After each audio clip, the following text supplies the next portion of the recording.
मां ने भगवान के शरीर के भीतर दर्शन किया, अनेकों ब्रह्मा जी का, अनेकों शंकर जी का, अनेकों सूर्य का, अनेकों चंद्रमा का, अनेकों नदियां दिखाई पड़ी, पर्वत दिखाई पड़े, वन प्रदेश दिखे।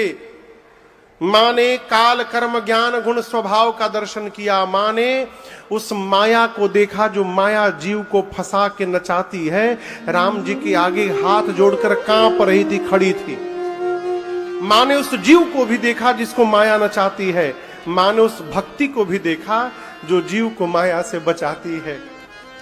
गोस्वामी जी कहते हैं मां ने वो भी सब देखा जो आज तक कभी कान से सुना नहीं था। शरीर मैया का थर थर कांपने लगा, एक एक रोम पुलकित हो गए, कंठ अवरुद्ध हो गए। नेत्र बंद करके मां भगवान के चरण में बैठ गई।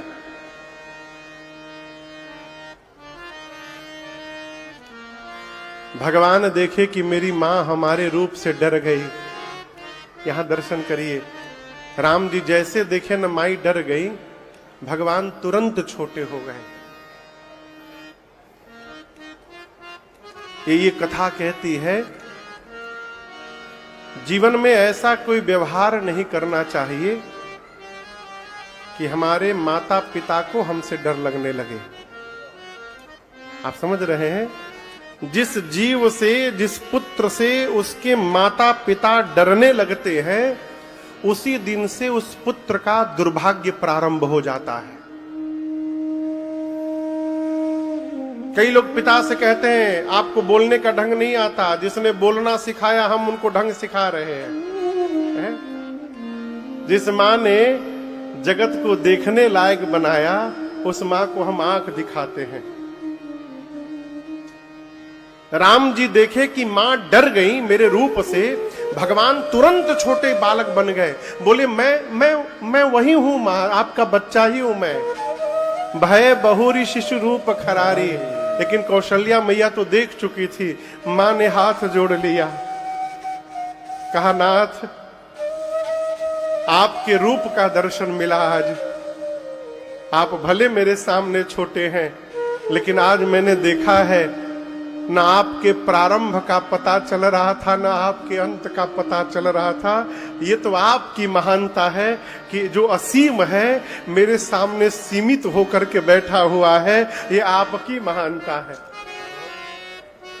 राम जी बोले मां ये मेरी महानता नहीं, मेरी मां का प्रेम है। प्रेम में वो शक्ति है जो असीम को भी सीमा में ला करके रख सकता है।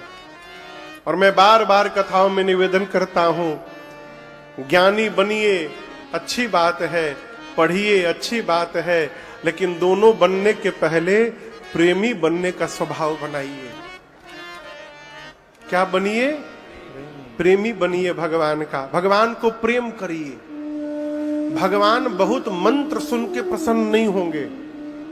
भगवान शबरी मैया कौन सा मंत्र सुनाई थी राम जी को? केवट कौन वेद मंत्र का उच्चारण किए थे, स्वस्ति वाचन किए थे भगवान के सामने? आप बोलिए। देखिए ज्ञान होगा ना तो आप भगवान के पीछे दौड़िएगा, और जब प्रेम हो जाएगा तो भगवान आपके पीछे दौड़ना प्रारंभ कर देंगे। इसलिए प्रेम करिए।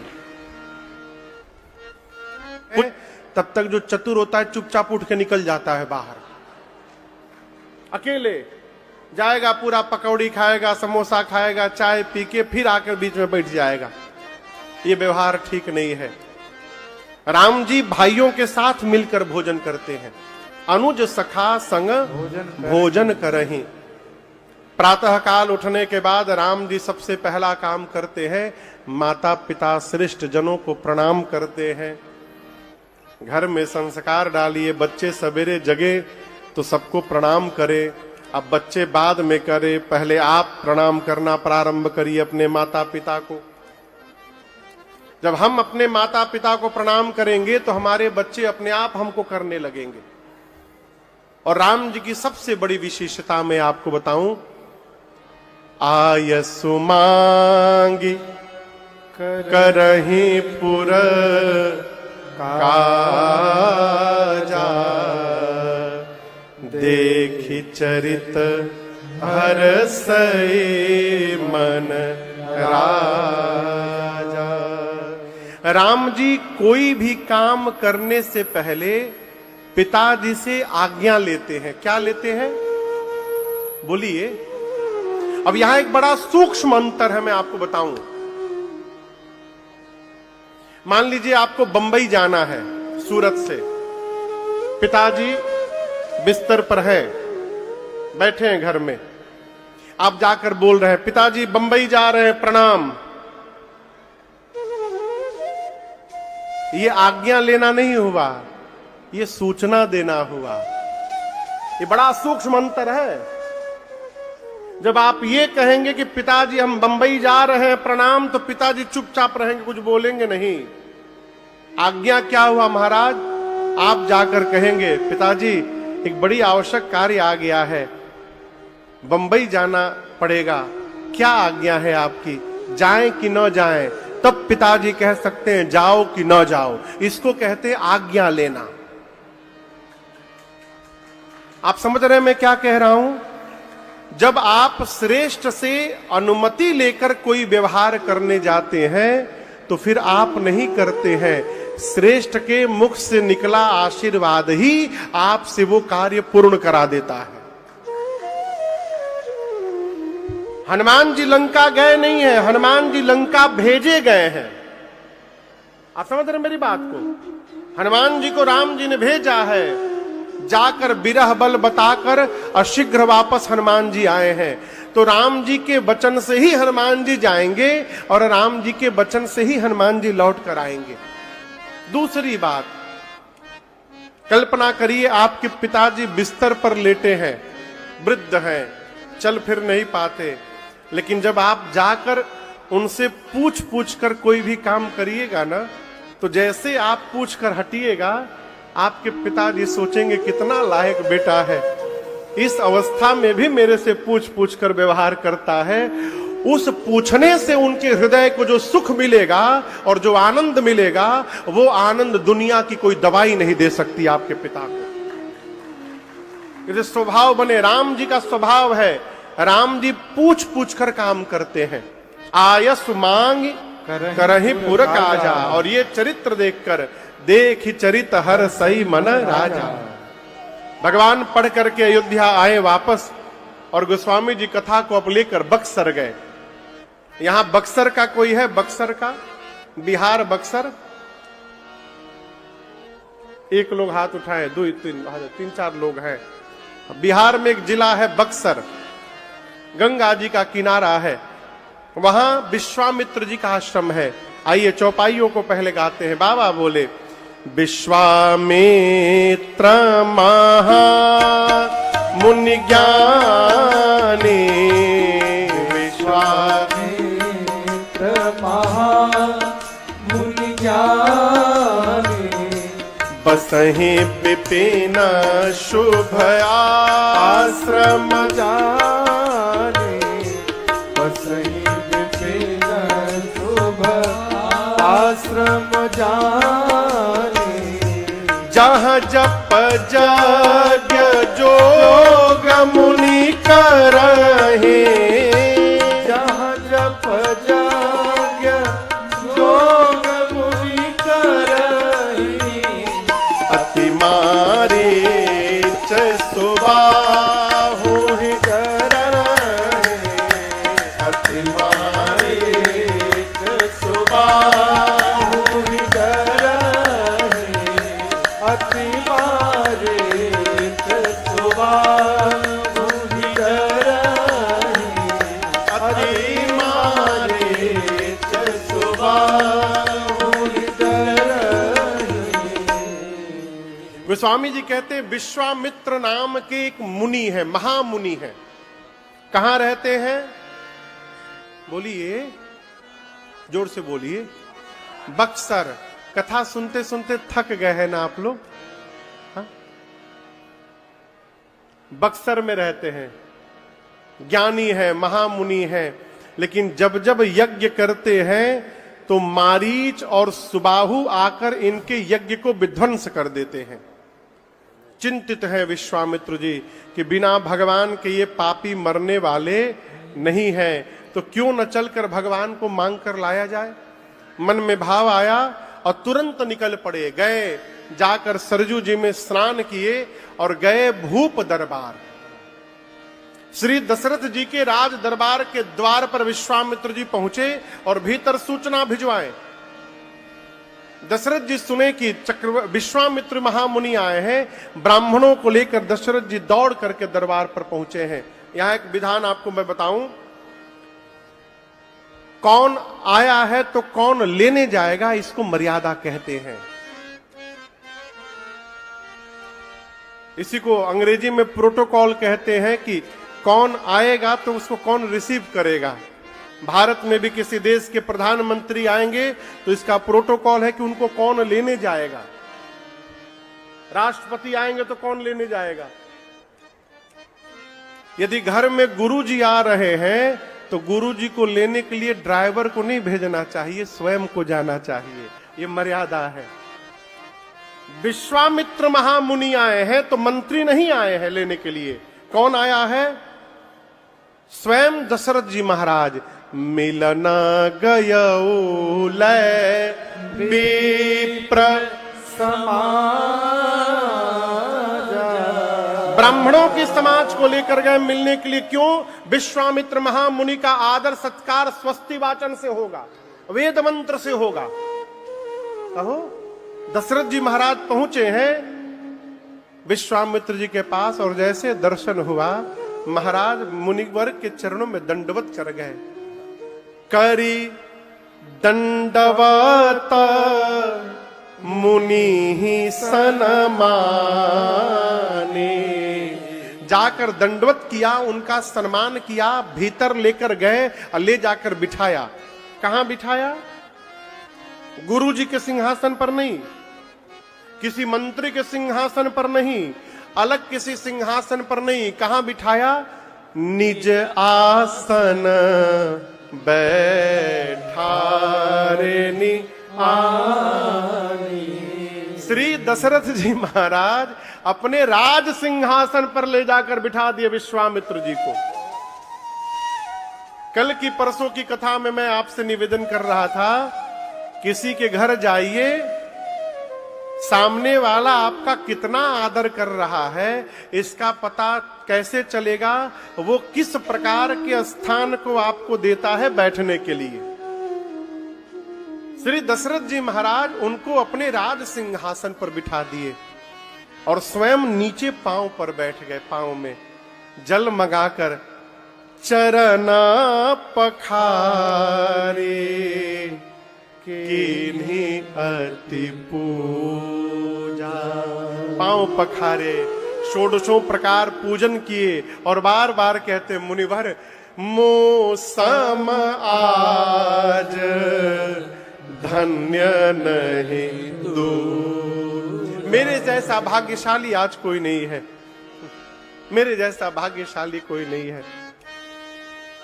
किसी घर जाइए, सामने वाला कहे आ गए। एक जगह हम लोग कथा करने गए, इसी साल कथा थी कल से। टीम हमारी, बच्चे बेचारे बड़ी दूर से ट्रेन से 38 घंटा ट्रेवल करके ट्रेन से गए। तो रात को ये लोग 12:30 बजे स्टेशन पे उतरे। तो जो लेने के लिए गया था वो मालूम है क्या बोला? आज क्यों आ गए आप लोग? आज क्यों आ गए? कथा कल से आज क्यों आ गए? याद है कहा? वही जा। बोलना नहीं है नाम, वो भी लोग सुन रहे होंगे। अब बताइए, यदि आप कहीं गए और सामने कहे कहां आ गए आप? इस समय क्यों आ गए? 3 बजे से कथा, सवेरे कहां आ गए? अब बताइए, वहां रहने का मन करेगा? हमारी बोली हमारे भाव को प्रकट करती है। दशरथ जी महाराज बार बार कहते हैं, धन्य है महाराज, आप मेरे से भाग्यशाली कोई नहीं, आप मेरे घर में आए, पांव पखारे, पूजन किए, नाना प्रकार का व्यंजन बनाकर भोजन करवाया। अब आप बताइए, विश्वामित्र जी आए होंगे, बिठाया गया होगा, पांव पखारा गया होगा, फिर से पूजन हुआ होगा, पूजन के बाद उनसे पूछा गया होगा कि आप क्या क्या पसंद करते हैं खाने में, वो पूछकर बनाया गया होगा, फिर उनको भोजन करवाया गया होगा। इस पूरे कार्यक्रम में कितना टाइम लगा होगा? मैं पूछ रहा हूं, बोलिए। 5 घंटा। बाबूजी बोल रहे 5 घंटा, 2 घंटा, 2 महीना।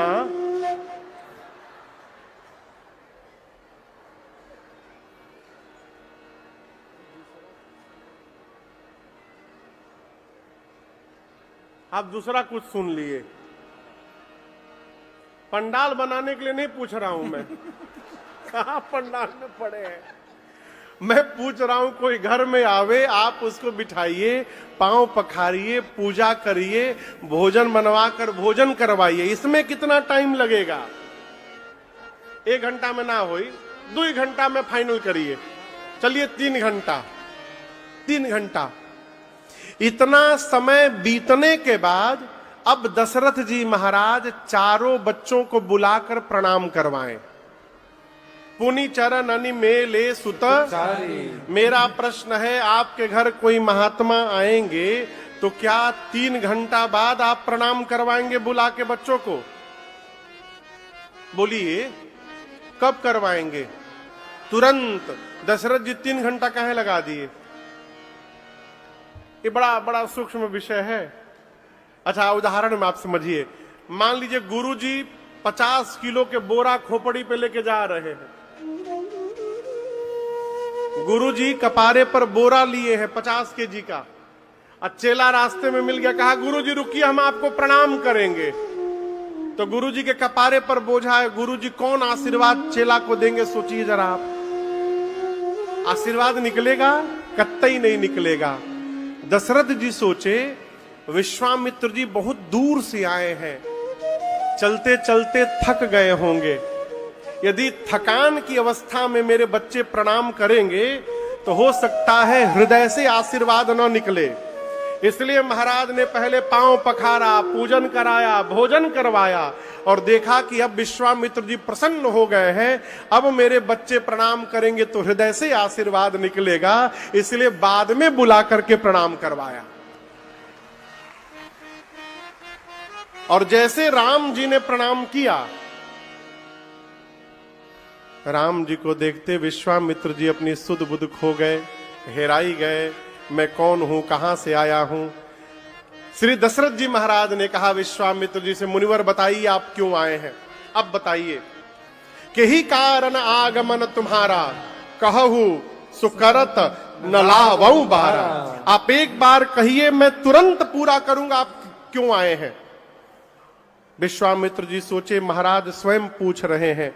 बोले, महाराज असुर समूह सतावहि मोहि, मैं जाचन आयऊं नृपतो।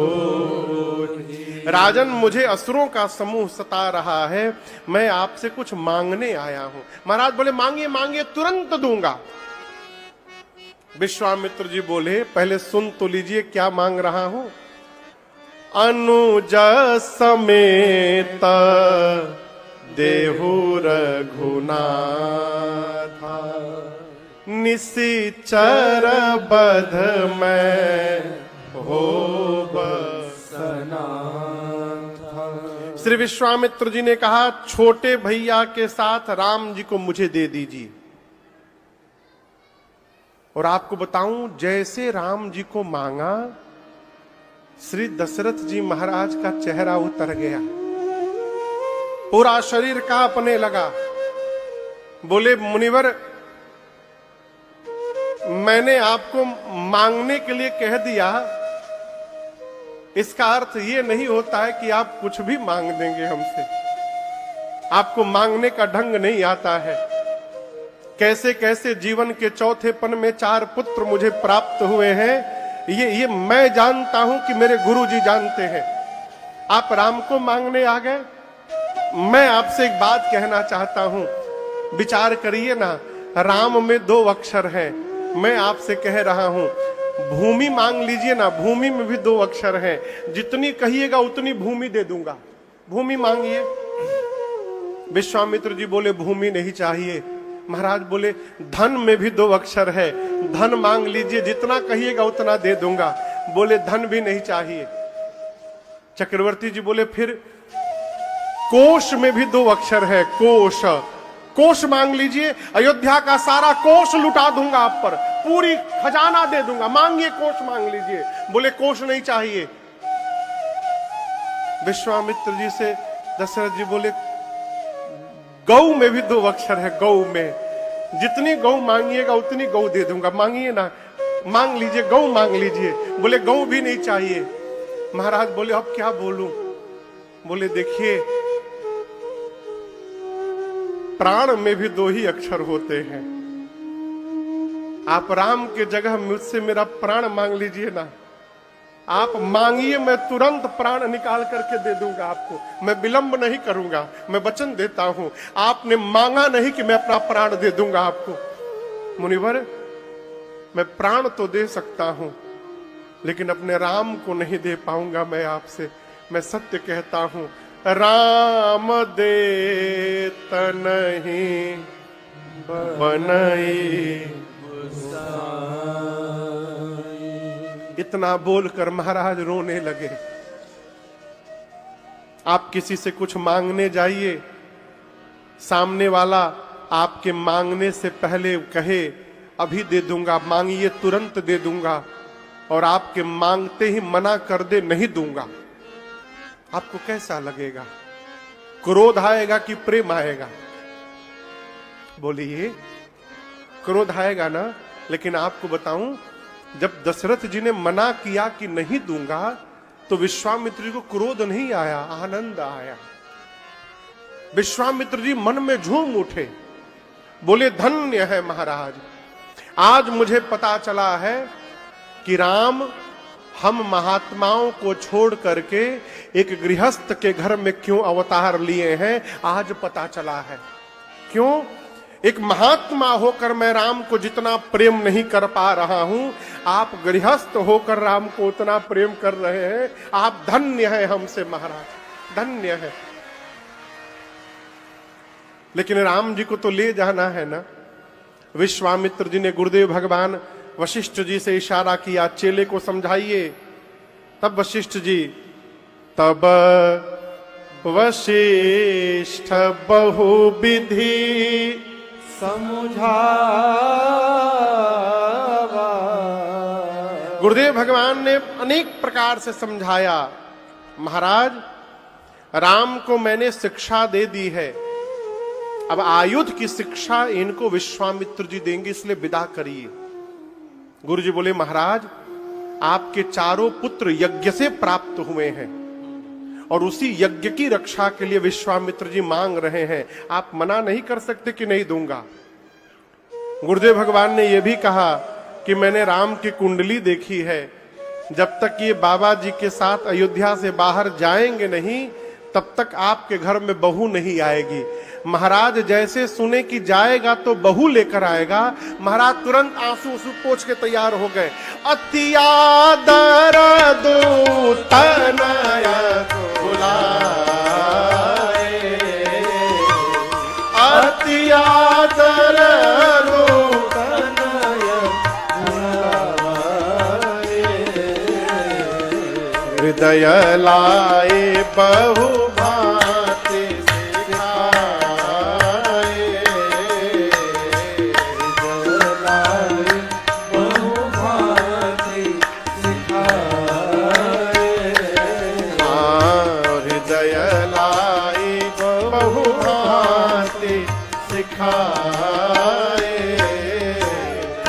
महाराज ने तुरंत दोनों बच्चों को बुलाया, राम लक्ष्मण जी को हृदय से लगाया, अनेक प्रकार से सिखाया। क्या सिखाया? आज तक जैसे आप दोनों मुझसे पूछ पूछ कर कोई व्यवहार करते थे, आज के बाद आप विश्वामित्र जी से पूछ पूछ कर करिएगा। और विश्वामित्र जी से दशरथ जी बोले मुनिवर आप ये न मानिएगा कि मैंने अपने बच्चों को दिया है, आप ये समझिएगा कि दशरथ ने अपना प्राण निकाल करके आपको दे दिया है। ये दोनों मेरे प्राण हैं और आज के बाद आप ही इनके पिता हैं। तुम मुनि पिता आन नहीं को। राम लक्ष्मण जी पिताजी को प्रणाम किए, रनिवास में जाकर माताओं को प्रणाम किए, चल पड़े। चलते चलते तरौलिया पहुंचे। ताटक बन आया जहां ताड़का रहती थी, वह बहिरा देवस्थान अखिलेश भैया के घर के पीछे। अखिलेश भैया के घर के पिछवे ताड़का रहती थी, वहीं पर ताटक बन आया, पहले से तैयार बैठी है घात करने के लिए। सुनीता राम जी ने कहा, गुरुदेव आप निर्भय होकर यज्ञ करिए, हम दोनों भाई पहरे में खड़े हैं। यज्ञ प्रारंभ हुआ। धुआं देखकर मारीच और सुबाहु दौड़े हैं यज्ञ विध्वंस करने। भगवान ने मारीच को देखा, सोचे राम जी आज मार दूंगा तो आगे सोने का हिरण कौन बनेगा, इसलिए इसको बचाना है। बाण का फर निकाला भगवान ने, बिनु फर बाण राम ते मारा, सत जोजन का सागर पारा, सत जोजन का सागर पारा, सत जोजन का सागर पारा। पावक सर सुबाहु पुनि मारा, अनुजन साचर कटक संहारा, अनुजन साचर कटक संहारा, अनुजन साचर कटक संहारा। मारी असुर द्विज निर्भयकारी, स्तुति करहि देव मुनि धारी, स्तुति करहि देव मुनि धारी, स्तुति करहि देव मुनि धारी। भगवान ने मारीच को बिना फर का बाण माला, मारीच 100 जोजन दूर जाकर समुद्र के उस पार गिरा। सुबाहु को अग्नि बाण से जलाकर भगवान ने भस्म किया है और जितनी पीछे से चाचरी सेना थी, लक्ष्मण जी ने एक ही बाण में सबको मार दिया। देवता आकाश से पुष्प की वर्षा करते हैं। बोलिए यज्ञ रक्षक भगवान की। यज्ञ रक्षा करने के बाद राम जी कुछ दिन विश्वामित्र जी के आश्रम में बक्सर में विश्राम करते हैं। भगवान